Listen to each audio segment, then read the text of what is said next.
어느 한 남자가 약국에 들어갔습니다. 그리고 약사에게 이렇게 말했답니다.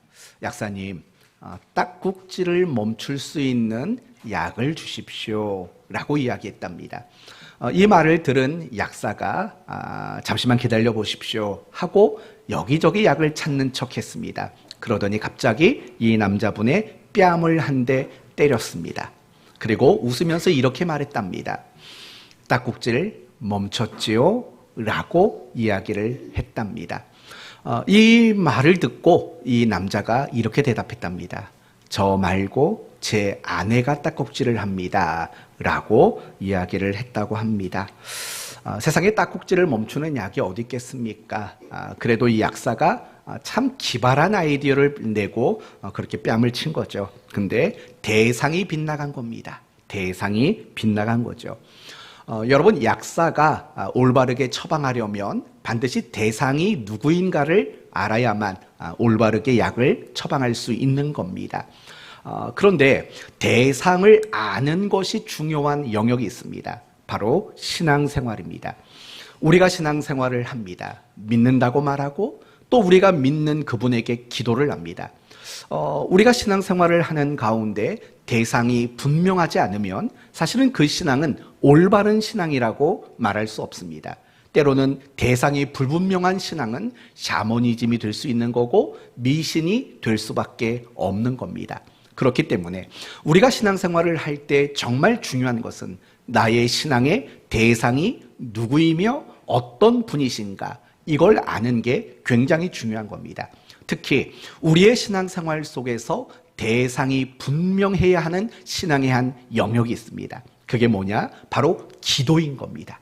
우리가 기도할 때 내 기도를 들으시고 내 기도를 응답하시는 분이 어떤 분인가에 대한 올바른 이해가 없으면 우리의 기도는 올바른 기도가 되기는 어려운 것입니다. 그렇다면 우리의 기도의 대상은 누구이십니까? 오늘 본문은 아주 명확하게 이야기합니다. 바로 아버지라고 이야기를 하고 있습니다. 그러므로 오늘 본문에 등장하는 아버지여 라는 이 말 속에 담겨있는 의미가 무엇인지 함께 살펴보므로 여러분의 기도와 여러분의 삶에 큰 유익을 얻는 이 시간 될 수 있기를 바랍니다. 먼저 여러분에게 묻습니다. 오늘 우리가 함께 읽은 본문은 여러분이 잘 아시는 주기도문입니다. 앞으로 한 6주 이상 7주 정도 이 본문을 가지고 자세히 살펴볼 예정입니다. 먼저 여러분에게 묻습니다. 주기도문은 무엇입니까? 여러분이 알고 있는 주기도문은 어떤 것입니까? 간혹 성도들은 주기도문을 예배를 위한 기도문이라고 아는 경우들이 많습니다. 그래서 우리가 새벽에 예배를 마칠 때 주기도문으로 예배를 마치지 않습니까? 그래서 주기도문을 예배의 한 순서로 여겨지는 기도문 정도로 여기는 사람이 있습니다. 그리고 우리 교단은 아니지만 다른 어떤 교단에서는 이 주기도문을 귀신을 쫓아내는 데 쓰는 기도문으로 쓰는 사람이 있습니다.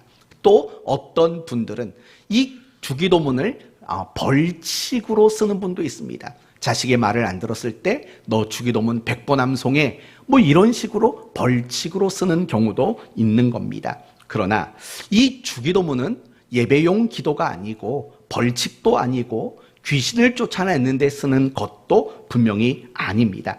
주기도문은 결론부터 말한다면 단순한 기도문이 아니라는 걸 알아야 합니다. 여러분이 이 부분을 이해하시려면 주기도문이 왜 등장했는가를 여러분은 이해해야 합니다. 왜 등장했을까요? 1절을 보시면 예수께서 한 곳에서 기도하시고 마치심에, 그 다음이 중요합니다. 제자 중 하나가 여짜오되 주여, 요한이 자기 제자들에게 기도를 가르친 것 같이 우리에게도 가르쳐 주옵소서. 바로 이것이 기도문이 등장할 수밖에 없었던 이유였던 겁니다. 제자들이 요청을 한 겁니다. 뭐라고 요청합니까? 아니, 요한도, 세례 요한도 자기를 따르는 제자들에게 기도문을 알려주셨습니다. 우리가 예수님을 스승으로 믿고 예수님을 따르고 있다면 우리에게도 예수님만의 기도문을 알려주셔야 되는 것 아닙니까? 라고 요청을 했다라는 겁니다.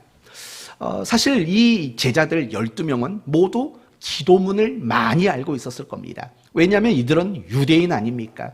유대인들은 여러 개의 기도문을 암송하며 하루에도 몇 차례씩 기도하는 습관이 있었습니다. 가장 먼저는 카다쉬라는 기도문이 있습니다. 이건 굉장히 짧은 기도문입니다. 또 이런 기도문도 있습니다.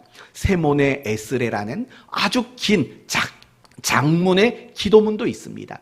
이런 것들을 이들은 하루에 3번씩 암송해가며 기도를 했습니다. 그런데 여러분, 여러 가지 기도문을 알고 있으면서도 이들은 예수님에게 기도를 가르쳐 주십시오, 기도문을 좀 주십시오 라고 요청을 한 겁니다. 그건 바로 세례 요한의 제자들이 그러했기 때문입니다. 물론 세례 요한만 제자들에게 기도문을 준 게 아닙니다. 그 당시에 스승으로 여겨지는 사람들은 자기를 따르는 모든 사람들에게 자기만의 기도문을 가르쳐주는 그런 문화가, 그런 관습이 있었기 때문입니다. 그렇다면 지금 예수님이 가르쳐주신 이 기도문은 단순한 기도문이 아니라는 걸 알게 됩니다. 그러면 도대체 예수님이 가르쳐주신 이 기도문의 의미는 무엇이냐? 결국 이런 거죠. 예수님께서 추구하는 바가 무엇이며 예수님을 믿고 따르는 공동체의 정체성이 무엇이냐, 이런 것들이 담겨 있는 것이 바로 주기도문이라는 겁니다. 그래서 그 당시 어떤 기도문인가를 읽어보면 그 기도문이 누구의 것인가를 알 정도로 그 기도문 자체 속에는 정체성이 담겨져 있었다라는 겁니다. 결국 주기도문은 단순한 기도문이 아닌 겁니다. 예수님을 믿고 따르는 사람들의 정체성, 그런 것들을 반영하고 있는 것이 주기도문인 거죠. 조금만 더 구체적으로 말하면 이런 겁니다. 예수님을 믿고 따르는 사람, 그리스도인들은 누구인가? 그들은 무엇을 믿는가? 그들은 무엇을 추구하는가? 그들은 무엇을 소원하는가? 그들은 어떤 삶을 지향하는가? 그들의 목표는 무엇인가? 그들의 사명과 그들의 책임은 무엇인가? 이런 모든 내용들이 함축된 것, 그게 바로 그 당시 기도문이었던 거고, 예수님이 제자들에게 주기도문을 가르쳐 주셨던 그 주기도문의 진정한 의미이며 가치인 겁니다. 그러니 주기도문이 무엇입니까? 라고 말한다면 단순히 예배용 기도라고 말하면 안 됩니다. 주기도문이란 예수 그리스도를 믿는 사람들의 정체성을 보여주는 기도문입니다 라고 말하는 것이 가장 올바른 겁니다. 또 조금 다르게 말한다면 결국 주기도문이란 무엇이냐? 우리가 가지고 있는 신앙의 지침서가 바로 주기도문인 겁니다. 이건 이렇게 이해하시면 됩니다. 여러분이 신앙생활하면서 자기를 점검해야 되지 않습니까? 우리는 날마다 자기를 점검해야 합니다. 우리가 2년에 한 번씩 건강검진을 하듯이 우리는 우리의 신앙 자체를 날마다 점검해야 합니다. 그 신앙을 점검하는 가장 중요한 내용들이 어디에 있느냐? 결국 사실은 주기도문 안에 있다라는 겁니다. 이름이 거룩히 여김을 받으시오며 과연 나는 하나님의 이름을 영광스럽게 돌리고 있는지, 나라가 임하시오며 나는 하나님의 나라를 추구하고 있는지, 날마다 일용할 양식을 주시오며 나는 날마다 하나님을 의지하며 살고 있는지, 이런 모든 신앙에 있어서 가장 중요한 지침과 원리가 결국에는 이 주기도문 안에 담겨져 있는 겁니다. 그래서 제가 예전에 여러분에게 이런 제안을 드린 적이 있습니다. 교회 안에서 함께 모여 예배 드릴 때 사도신경을 하고 우리가 주기도문을 할 때 절대로 어떻게 하지 말라고 했습니까? 빨리 하지 말라고 했어요. 최대한 천천히 신앙 고백도 하고 주기도문도 암송해야 된다라고 여러분에게 알려드린 적이 있어요. 제가 가끔 다른 교회 가서 예배를 드리거나 아니면 목회자 모임에서 예배를 드릴 때가 있어요. 그러면 보면 거의 신앙 고백이나 주기도문은 따발총이에요. 따발총. 무슨 말인지 아시죠? 전능하사 천지를 만드신 하나님 아버지를, 이게 무슨 경쟁도 아니고 내가 뭘 말하고 있는지도 생각하지 않고 따따따따따따 그냥 뭐 빨리 암송하고 끝나는 그런 경우들이 너무 많은 것 같아요. 그래서 우리 교회는요, 신앙 고백할 때 따박따박 천천히 전능하사 한번 쉬었다가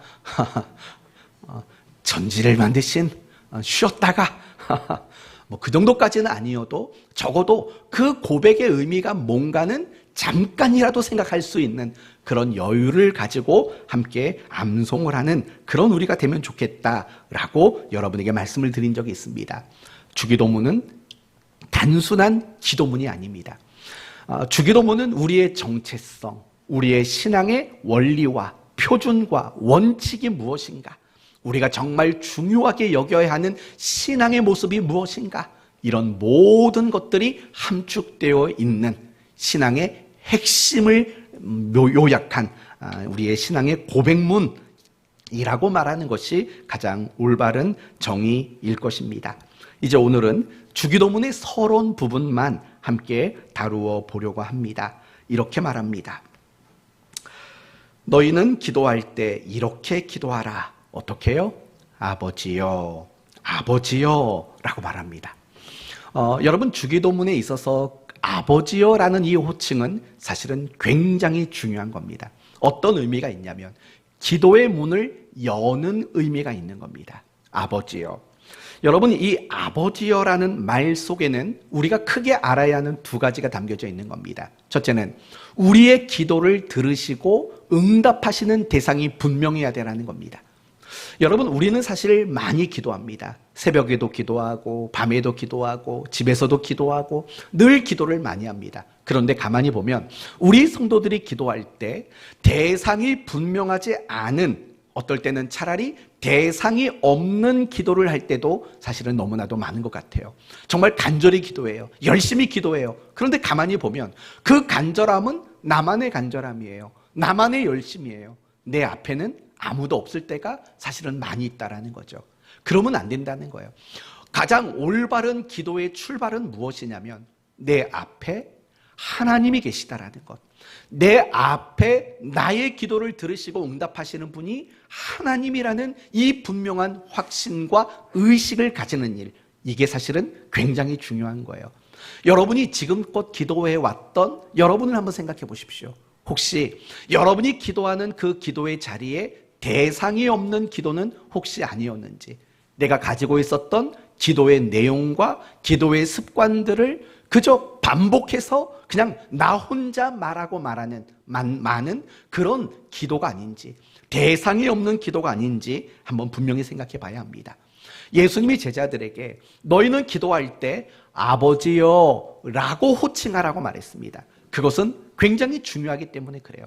우리가 기도할 때 내 기도를 들으시는 대상에 대한 분명한 확신과 인식, 이게 아니고는 아무리 간절하게 드려진 기도라 할지라도 그 기도는 결코 올바른 기도가 되지 못하기 때문이라는 거예요. 그래서 이 아버지여라는 말 속에는 우리의 기도를 듣고 응답하시는 그 대상에 대한 확신을 우리에게 요구하고 있는 거죠. 그러면서 뭐라고 말합니까? 우리의 기도의 대상은 하나님이시고 우리의 아버지이시다라고 말하는 겁니다. 물론 이 말을 또 오해하시면 안 됩니다. 반드시 기도할 때는 아버지여라고 부르면서 기도하라는 호칭의 문제만은 아닙니다. 여러분, 기도할 때 호칭이 어떤 호칭이 나옵니까? 저는 아버지라는 호칭도 쓸 때도 있습니다. 기도할 때. 그러나 때로는 저는 주님이라고 기도하는 때가 더 많은 것 같아요. 여러분은 기도할 때 쓰여지는 호칭이 뭡니까? 하나님이십니까? 아버지십니까? 주님이십니까? 아니면 거식입니까? 여러분이 기도할 때 쓰는 호칭이 뭔가를 생각해 보십시오. 보면 아버지 그 하나만은 분명히 아닐 겁니다. 그런데 오늘 주기도문을 보면 너희는 이렇게 기도하라, 아버지여라고 호칭을 제시하고 있는 겁니다. 이 말은 무슨 말입니까? 우리가 기도할 때 아버지라는 호칭을 쓰지 않으면 안 된다는 말일까요? 그렇지는 않습니다. 지금 예수님의 제자들에게 아버지라는 호칭을 가르쳐 주시는 또 다른 이유가 있는 거 아닙니까? 그것은 바로 관계의 문제인 겁니다. 첫 번째, 여러분, 우리가 기도할 때 중요한 게 뭐라고 말했습니까? 대상에 대한 확신과 인식을 가져야 된다고 말했습니다. 그리고 두 번째 중요한 것은 그 대상과 나와의 관계는 어떤 관계인가에 대한 올바른 이해가 있어야 된다는 겁니다. 그러면 그 관계에 대한 올바른 이해가 뭐라는 겁니까? 그게 바로 아버지라는 겁니다. 내 기도를 들으시는 하나님은 나의 아버지가 되십니다. 그리고 내가 하나님께 기도하는 내 자신은 누가 되는 겁니까? 하나님의 아들이 되는 거고 하나님의 딸이 되는 겁니다. 이처럼 기도할 때는 하나님과 나와의 관계가 올바르게 인식되는 것, 그것이 굉장히 중요하다라는 겁니다. 우리가 이렇게 하나님과 나와의 관계가 아버지와 자녀의 관계라는 것을 알지 못하면 사실 우리는 기도 생활이 어려워질 수밖에 없습니다. 뒤에 가서 여러분에게 말씀드리겠지만 우리가 기도하다 보면 때로는 응답이 찾아오지 않을 때도 있습니다. 그럴 때 우리가 낙심하는 이유가 뭐냐? 그것은 하나님과 나와의 관계를 올바르게 정립하지 못했고 올바르게 이해하지 못하기 때문에 나타난 결과물일 수밖에 없는 겁니다. 우선 중요한 것은 이겁니다. 우리가 기도하는 일에 있어서 가장 중요한 것은 대상이 분명해야 되라는 것, 그리고 그 기도의 들음과 응답을 주시는 그분과 나와의 관계가 바르게 이해가 되는 것, 이것이 올바른 기도에 있어서 가장 중요한 출발점이라는 것을 우리는 잊지 말아야 하는 겁니다. 사랑하는 성도 여러분, 여러분은 하나님에게 기도하는 겁니다. 그리고 여러분은 어떤 신분으로 기도하냐면 그 하나님의 자녀의 신분으로 하나님께 기도하고 있다라는 사실을 잊지 않아야 된다라는 겁니다. 아버지라고 기도하라는 겁니다. 어쩌면 이 말을 듣고 제자들은 엄청 충격을 받았을지도 모릅니다. 왜냐하면 그 예수님 당시에 어떤 유대인들도 하나님을 아버지라고 부르지 못했기 때문입니다. 상상할 수 없는 일이었던 겁니다. 독일의 신학자 예레미야스라는 사람이 있습니다. 이 사람이 쓴 글에 보면 이런 표현이 있습니다. 예수님 시대 전후에 내가 찾아본 어떤 문헌 속에서도 하나님을 아버지라고 부르는 것을 나는 찾아본 적이 없다라고 말을 했다고 하는 겁니다. 그처럼 유대인에게서 하나님은 가까이 할 수 없는 분입니다. 경외해야만 하고 두려워해야만 하는 대상이지 결코 친근함의 대상이 될 수 없었다라는 겁니다. 그래서 유대인들은 늘 하나님을 뭐라고 불렀냐면 만군의 하나님, 전지전능하신 하나님, 영광의 하나님, 지존의 하나님, 이렇듯이 그들은 하나님을 대단히 두렵고 경외해야 할 대상으로만 그들은 여겼던 거죠. 여러분, 이런 얘기 들어본 적 있으실 겁니다. 교단마다 하나님의 이름을 다르게 부릅니다. 우리는 여호와라고 부릅니다. 그러나 다른 여러 교단에서는 여호와라고 부르지 않습니다. 어떻게 부릅니까? 야훼라고 부릅니다. 어느 말이 맞습니까? 여호와가 맞습니까? 야훼가 맞습니까? 이거는 굳이 무엇이 맞는 말이냐고 따질 필요가 없는 겁니다. 왜 그러냐? 이건 다 유대인들 때문에 그렇습니다. 여러분, 유대인들이 하나님이라는 이름을 쓸 때에는 항상 목욕을 하고 새 옷으로 갈아입고 새 펜과 새 잉크로 하나님이라는 이름을 썼다라는 걸 여러분 들어보신 적이 있을 겁니다. 그만큼 그들에게 있어서 하나님의 이름은 너무 두려운 겁니다. 목욕하지 않고 새로운 펜이 아닌 것으로는 하나님의 이름을 결코 쓰지를 못했습니다.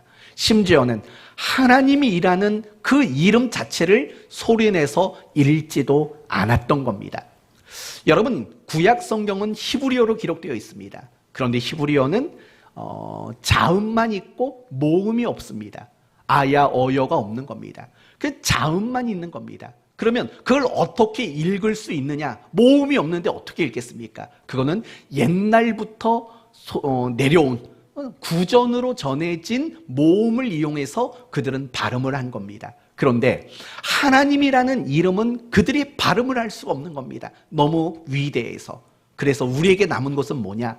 그저 자음만 남아있는 겁니다. 자음만 남아있는 거죠.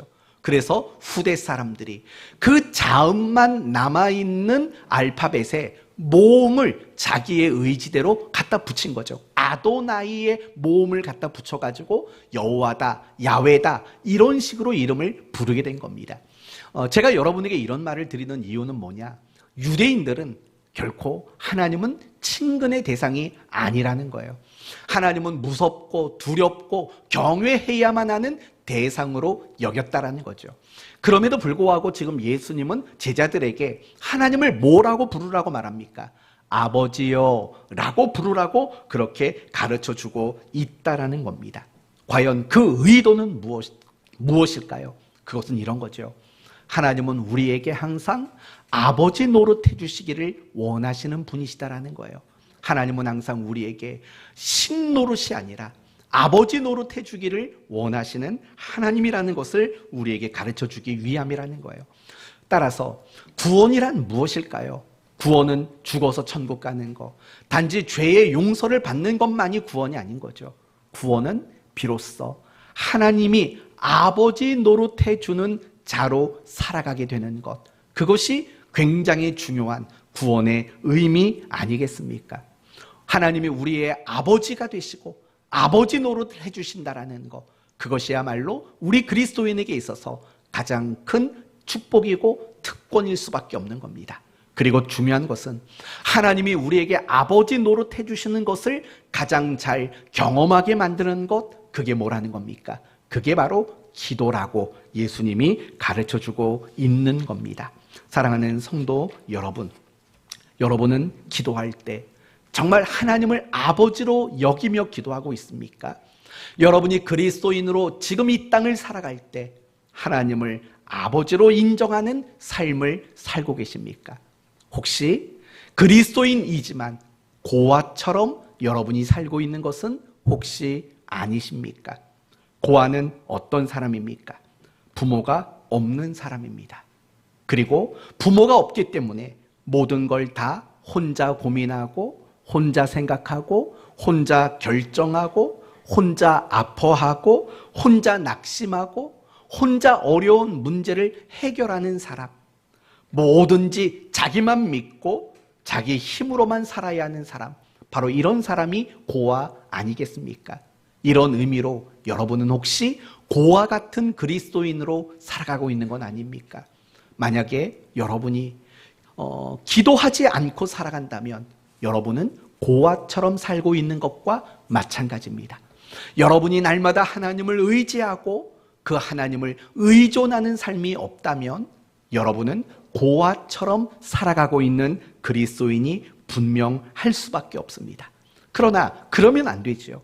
우리는 늘 기도해야 되는 거고 늘 하나님을 의지하는 그런 삶을 살아가야 마땅한 거죠. 왜냐하면 우리는 고아가 아니기 때문에. 비록 육신의 부모는 세상을 떠났지만 우리에게는 영존하시는, 영원히 생명을 가지고 존재하시는 하나님이 우리의 아버지라고 말씀해 주셨기 때문입니다. 가만히 보면 이 세상에는 고아 같은 그리스도인들이 얼마나 많은지 몰라요. 힘들고 어려운 일이 있어도 정말 기도하는 자리에 나오지 못하고 하루하루를 살면서도 기도는 생각하지도 못하고 살아가는 그런 고아 같은 그리스도인들이 얼마나 많은지 모릅니다. 여러분 자신을 한번 생각해 보셔야 됩니다. 분명히 여러분에게는 영존하시는 하나님이 아버지로 계십니다. 하나님이 우리에게 그걸 약속하신 겁니다. 내가 너의 아버지가 되어주겠다라고 말씀하신 거죠. 요한복음 14장 말씀을 보시면 내가 너희를 고아와 같이 버려두지 아니할 것이다 라고도 우리에게 약속을 하셨다고요. 그럼에도 불구하고 우리는 매 순간순간을 상당히 많은 시간 속에 우리는 고아처럼 살아가는 일들이 얼마나 많은지 몰라요. 이제 여러분 자신을 한번 점검해 보시겠습니까? 여러분은 고아로 살고 있는 건 아니십니까? 기도를 잃고 산다면, 하나님을 의지하는 일이 없다면, 그리고 내 생각과 내 방법과 내 뜻대로만 여러분이 살아가신다면 여러분은 고아가 아님에도 불구하고 고아처럼 살아가고 있는 성도일 수밖에 없다라는 사실입니다. 하나님은 우리 모두를 아버지라고 말씀해 주셨습니다. 오늘 본문을 보면 너희는 이렇게 기도하라 아버지여 라는 말이 나오죠. 여기서 말하는 아버지는 헬라어로 파테르라는 말입니다. 더 정확히 말하면 아빠라는 말에 훨씬 더 가까운 말인 겁니다. 이게 참 궁금해서 물어보는 겁니다. 아버지와 아빠의 차이는 뭡니까? 그죠? 아빠와 아버지의 차이. 두 글자냐, 세 글자냐의 차이랍니다.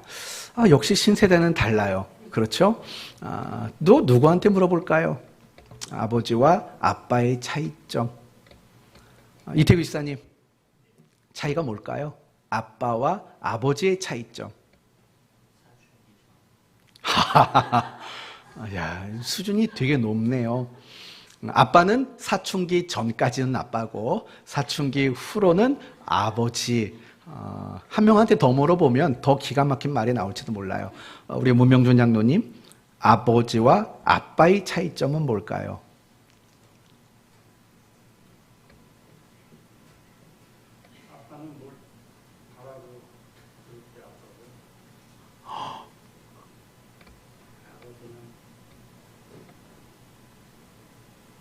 핵심은 그거죠.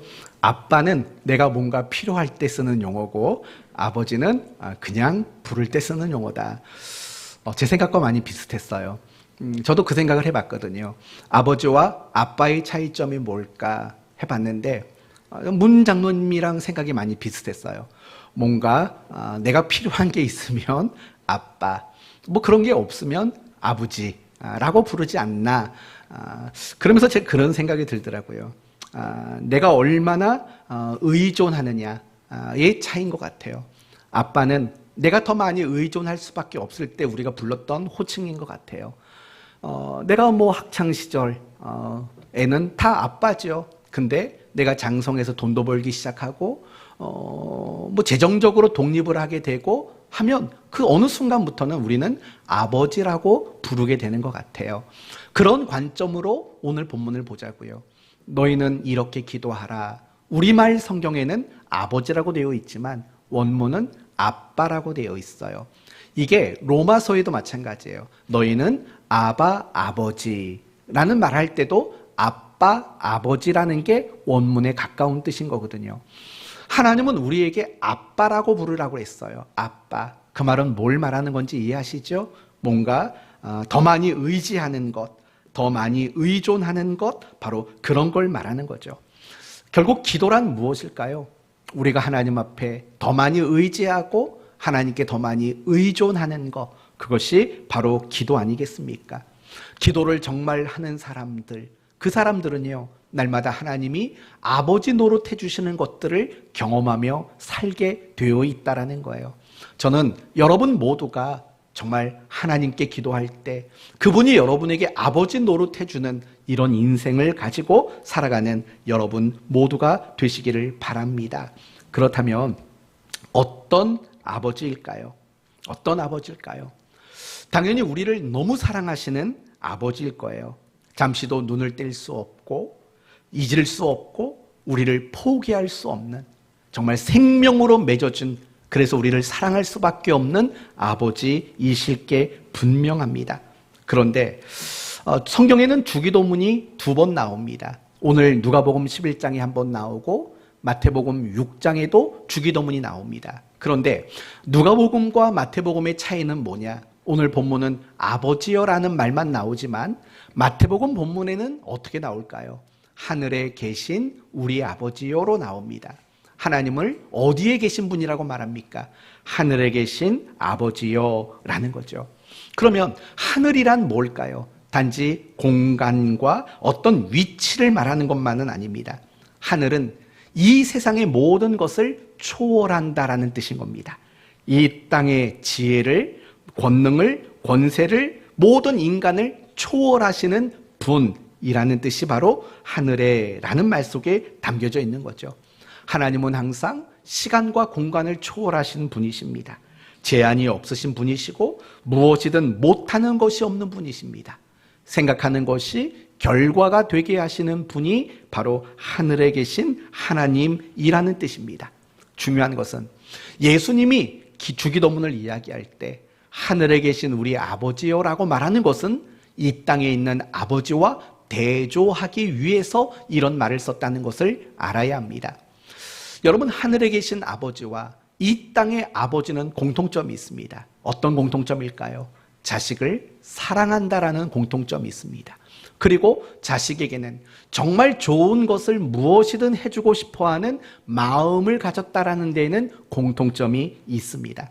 그렇다면 하늘에 계신 아버지와 이 땅의 아버지의 차이점은 뭘까요? 마음은 똑같아요. 사랑도 똑같아요. 그러나 차이점은 마음과 진심뿐이라는 거예요. 그렇죠? 부모된 우리 모두는 자식을 사랑한다고요. 그리고 자식에게 뭐든지 해주고 싶다고요. 가장 좋은 걸 해주고 싶어요. 좋은 학교 보내고 싶고, 좋은 옷을 입히고 싶고, 좋은 걸 먹이고 싶고, 또 좋은 환경에서 살게 하고 싶어요. 이게 모두 다 부모의 마음이에요. 그런데 우리 부모된 자들이 아무리 그런 마음을 먹었다고 한들 그걸 다 해줄 수 있는 부모가 있을까요? 없습니다. 절대로 없습니다. 저희 딸이 벌써 10살이 됐습니다. 10살 됐어요. 제가 이 아이가 태어난 날 이 아이를 안고 한 약속이 있습니다. 그 약속이 뭔지 아십니까? 2가지 약속을 했어요. 아빠가 널 지켜줄게 라는 약속. 감동되지 않습니까? 그리고 또 하나의 약속은 아빠가 너를 행복하게 해줄게 라는 2가지 약속을 정말 품에 안고 바로 약속을 했습니다. 제가 그 약속을 지켰을까요? 못 지켰습니다. 저희 딸에게는 모기 알러지가 있다는 거 아시지 않습니까? 모기만 물렸다 하면 우리 집은 비상에 걸리는 겁니다. 막 응급실 가거나 야간 진료 보는 거 찾아가가지고 막 의사랑 대팡 싸우기도 했습니다. 의사한테 갔죠. 의사한테 이 아이는 알러지가 있다. 항생제를 빨리 좀 조제해달라. 근데 의사가 괜찮다. 안 먹어도 된다. 그냥 알러지 약만 먹어라. 그래가지고 대판 싸운 적도 있습니다. 아니 우리가 얼마나 많이 경험을 했는데 항생제 하나 지어주는 게 뭐가 그렇게 어렵냐. 결국 그 다음날 다른 병원 가서 항생제 먹고 낫기 시작한 거 아닙니까? 그 모기에게도 제가 지켜주지를 못해요. 행복하게 해주겠다고 약속을 골몇 번 했죠. 근데 맨날 싸워요. 맨날 싸워요. 맨날 싸운다고요. 저는 마음과 진심은 그게 아닌데 그 약속한 것도 지켜주지 못하는 순간들을 얼마나 많이 보는 줄 몰라요. 성도 여러분, 여러분 다 경험해 보셨잖아요. 여러분이 자녀를 키울 때 여러분 자녀에게 해주고 싶었던 마음들 얼마나 많습니까? 그런데 우리는 그걸 다 해주지를 못해요. 그러나 하나님은 달라요. 하나님은요, 우리 마음을 알아요. 생각도 알고 우리가 원하는 게 뭔지도, 우리가 필요로 하는 것이 뭔지도, 내가 어떤 어려움 속에 있는지도 하나님은 정확히 알고 계세요. 그리고 우리를 얼마든지 도와주실 수 있어요. 우리를 얼마든지 지켜주실 수도 있어요. 우리의 필요를 얼마든지 응답도 해주실 수 있는 바로 그런 하나님이라는 거예요. 그게 바로 하늘에 계신 우리 아버지요 라는 말 속에 담겨있는 뜻이라는 겁니다. 하나님은 우리를 사랑하시고 그리고 우리를 위해서 무엇이든 해주실 수 있는 바로 그런 하나님이신 거죠. 그러나 우리의 모습을 보면 간혹 하나님은 우리의 기도를 응답해 주지 않을 때가 사실은 많이 있습니다. 그러나 그럴 때에도 우리는 잊지 말아야 되는 게 있어요. 뭘 잊지 말아야 되냐면 우리를 사랑하시는 그 하나님의 사랑을 우리는 결코 잊지 말아야 하는 거예요. 하나님이 설령 여러분이 기도한 것에 대해서 응답해 주지 않았다고 해서 실망하거나 낙심할 이유는 없는 거예요. 왜냐하면 우리에게 응답을 주지 않으신 그 이유도 우리를 사랑하시는 사랑이 원인이고 이유이기 때문에 그래요. 하나님이 우리에게 어떤 기도를 응답하실 때도 사랑이 이유인 거예요. 그러나 반대로 하나님이 우리의 기도를 거절하시고 응답하지 않는 그 이유도 역시 사랑인 거예요. 우리는 이 사실을 잊지 말아야 되는 거예요. 부모도 마찬가지 아닙니까? 자녀를 아무리 사랑해도 자녀가 원하는 대로 어떻게 다 해줄 수 있습니까? 해줄 수 있어도 그것이 자녀에게 필요한 것이 아니고 도리어 자녀에게 해가 되는 것이라면 부모는 해주지 않을 겁니다. 내 아이가 이가 다 썩었어요. 근데 자꾸 젤리를 먹겠다고 말해요. 그러면 그 젤리를 사줄 부모가 어디 있겠냐고요. 사줄 수가 없는 거죠. 왜 안 사주는 겁니까? 사랑하기 때문에 그러는 거죠. 사랑하기 때문에 그러는 거죠. 이처럼 우리가 기도할 때 응답이 있든 없든 중요한 것은 하나님은 우리를 변함없이 사랑하고 있다는 거죠. 내 삶이 형통할 때만이 아니라 내 삶에 어떤 다양한 어려움이 있을지라도 여전히 변하지 않는 것이 있다면 우리를 향한 하나님의 사랑이라는 겁니다. 예수님은 제자들에게 기도할 때 아버지여라고 말합니다. 대상, 그리고 그 관계를 분명히 알라고 말하는 거고, 우리의 기도를 들으시는 그분은 우리를 사랑하시고 우리를 위해서 무엇이든 행해 주실 수 있는 분이라고 말씀하시는 겁니다. 그게 바로 아버지여라는 이 말 속에 담겨 있는 뜻인 겁니다. 그런데 이 아버지여라는 말 속에는 또 하나 우리가 절대로 잊으면 안 되는 가르침이 담겨져 있습니다. 그것은 무엇이냐? 우리 모두는 서로 영적인 가족이라는 메시지도 이 속에 담겨져 있다는 거예요. 제가 언젠가 여러분에게 이런 말씀을 드린 적이 있어요. 예전에 우리 교회 초등부 여학생이 초등부 담당 전도사님한테 이런 질문을 했다고 했죠. 전도사님도 하나님을 아버지라고 부르지요? 저도 하나님을 아버지라고 불러요. 그럼 제가 앞으로 전도사님을 오빠라고 불러도 될까요? 라고 했던 질문 기억하실 겁니다. 아주 수준이 높은 질문인 거예요. 누가 그런 생각까지 하겠어요? 그런데 아주 수준 높은 생각을 한 거죠. 맞아요. 우리 모두는요, 믿음과 신앙 안에서 다 가족이라고요. 영적인 가족이라고요. 혹시 여러분 가운데 하나님을 이모부라고 부르시는 분 계십니까? 아니면 하나님을 삼촌이라고 부르시는 분 계세요? 아니면 하나님을 아저씨라고 부르시는 분이 계십니까? 안 계실 겁니다. 이 자리에 있는 모든 성도들은 다 하나님을 아버지라고 부르실 겁니다. 그러면 정말 그 초등학교 여학생의 말처럼 우리 모두는 영적인 신앙 안에서의 가족 아니겠습니까? 인종, 남녀, 성격, 신분, 지위, 신앙의 수준, 이런 걸 다 떠나서 사실은 우리 모두는 영적인 가족일 수밖에 없는 거예요. 그래서 여러분이 이제 앞으로 주기도문에 대한 이야기를 함께 나눌 텐데, 주기도문에서 반복적으로 쓰여지는 호칭이 있지요. 그게 뭐예요? 우리라는 말이에요. 우리. 한번 잘 보세요. 3절을 보면 우리에게 날마다, 4절 우리가 우리에게 우리의 죄도 사하시고 우리를 시험에 들게 하지만, 계속해서 우리라고 말을 하고 있다는 거예요. 이게 굉장히 놀라운 거죠. 지금 제자들에게 각자의 문제만으로 기도하는 것이 아니라 우리라는 공동체 의식, 가족이라는 개념을 가지고 기도할 것을 예수님이 가르쳐주고 있기 때문인 거예요. 오늘날 교회가 교회답지 못하다라고 이야기들이 많이 있어요. 과연 그 이유는 뭘까 생각해 보면은요, 사실은 교회 안에서 더 이상 가족의 관계가 아닌 것 같아요. 우리 사랑하는 교회 성도들 모두, 우리 모두는 사실은 영적인 가족들이에요. 다 가족이라고요.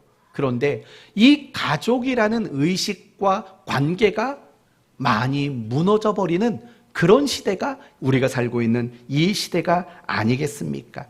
교회가 힘을 잃어갑니다. 왜 교회가 힘을 잃어갈까요? 그것은 서로가 가족이라는 관계 의식이 흐려지고 있기 때문이에요.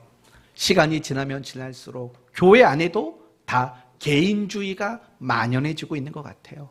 시간이 흐르면 흐를수록 교회가 갈수록 세속화되어지는 거죠. 세속화란 뭐예요? 결국은 개인주의를 말하는 거예요. 세속화는. 여러분, 30년 전에는 집집마다 전화기가 한 대밖에 없었어요. 그렇죠? 그 전화기 하나 가지고 다 같이 썼다고요. 그런데 어느 순간부터 집전화가 없어지기 시작하고 다 개인이 자기 스마트폰을 가지고 살아가요. 이제 더 이상 누구와 함께 생활하는 뭐가 없어요. 뭐 그런 얘기도 들어봤죠. 어떤 식당에 가면 식탁이 다 1인용이에요. 혼자 밥 먹을 수 있는 식당들이 있대요. 놀랍지 않습니까? 혼자 밥을 먹을 수 있는 식당. 시대가 흐르면 흐를수록 세상은 갈수록 개인화가 되어질 수밖에 없어요. 개인주의가 되어질 수밖에 없다고요. 그런데 이 세속화를 이겨야만 하는 가장 중요한 장소는 사실은 교회라는 곳이에요. 이 교회는 절대로 개인주의가 있어서는 안 돼요. 우리 모두는 다 영적인 가족이기 때문에 그런 거예요. 우리가 신앙생활이 왜 쉽게 흔들리는 줄 아세요? 왜 신앙이 어려움을 많이 느끼는 줄 아십니까? 우리가 서로 가족이라는 의식이 많이 결여되어 있기 때문에 그런 거예요. 그래서 우리가 신앙생활을 하다 보면 교회 안에서 한순간에 남이 되는 경우들이 얼마나 많습니까? 한순간에 남이 돼버립니다. 한순간에 등을 돌려버립니다. 이유가 뭔지 아십니까? 가족이라는 의식이 없기 때문에 그렇습니다. 하나님은 이 주기도문을 통해서 우리에게 말해주는 게 바로 이런 거죠. 우리 모두가 서로를 가족으로 여길 줄 알아야 되는 거예요. 그게 올바른 신앙생활이고 그것이 건강한 신앙생활을 이루는 정말 중요한 방법이라는 거죠. 우리가 정말 신앙생활을 잘하기를 원하신다면 여러분 기도 열심히 하는 거 좋아요. 큐티 열심히 하는 거 좋아요. 하지만 이것도 놓치지 마세요. 우리는 가족이라는 것. 우리가 영적으로 하나의 가족이라는 사실을 잃어버린다면 우리는 더 이상 신앙생활을 잘할 수 없게 되는 거예요. 서로를 가족으로 여기셔야 돼요. 그리고 서로를 진심으로 사랑할 줄 알아야 돼요. 이 주기도문을 우리가 암송할 때마다 하늘에 계신 우리 아버지여 라고 우리가 고백할 때마다 부끄럽지 않기를 바랍니다. 하늘에 계신 우리 아버지여 라고 기도할 때마다 그 고백에, 그 기도에 위배되는 일들이 여러분에게는 생겨나지 않게 되기를 바랍니다. 여러분 주위를 둘러보십시오. 누구로 보이십니까? 다 가족으로 보이셔야 합니다. 누가 쓰러지면 가서 붙잡으셔야 합니다. 누가 신앙이 흔들리면 그 흔들리는 신앙을 여러분이 곁에서 든든히 버팀목이 되어주셔야 합니다. 그게 가족인 거예요. 그게 가족인 거예요. 저는 우리 사랑하는 교회가 딱 봐도 가족 같지 않습니까? 제가 1년에 한 번씩 박영자 권사님 가정에 추모 예배를 인도하러 갑니다.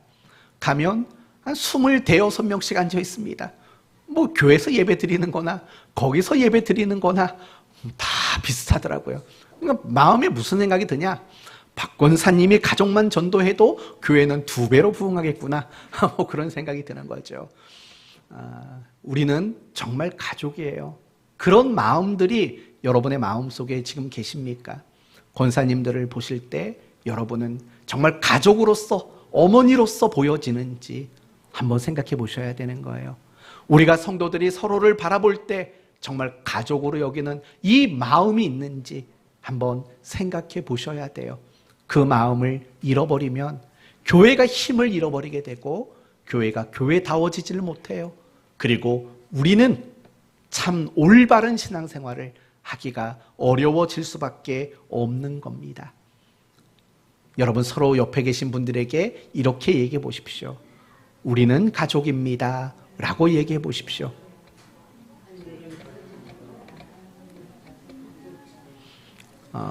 가족인 거 맞죠? 네, 말씀을 마치겠습니다. 우리가 기도하는 데 있어서 정말 중요한 것은 내 기도를 들으시는 대상을 아는 겁니다. 그리고 또 중요한 것은 기도를 들으시는 그분과 내가 어떤 관계인가를 아는 게 중요합니다. 오늘 본문은 우리의 기도를 들으시는 분이 누구라고 말합니까? 하나님이라고 말합니다.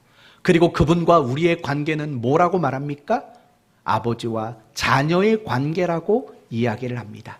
이걸 놓친 기도는 절대로 올바른 기도가 될 수 없는 겁니다.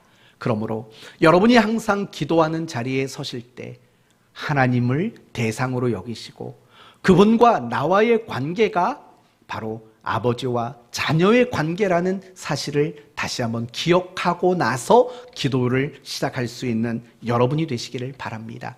그리고 더 나아가서 하나님을 아버지라고 부르는 우리 모두는 결국은 영적인 가족이라는 사실을 기억하시고 아버지여라는 이 고백에 부끄럽지 않도록 서로를 진심으로 사랑할 줄 아는, 그래서 여러분의 모습 속에서, 여러분의 삶 속에서 하나님의 아버지 노릇 해주심을 경험하게 되기를 예수님의 이름으로 축원드립니다. 아멘. 기도합시다. 하나님 감사합니다. 이 시간 주기도문의 첫 번째 대목 아버지여 라는 말씀을 함께 묵상했습니다.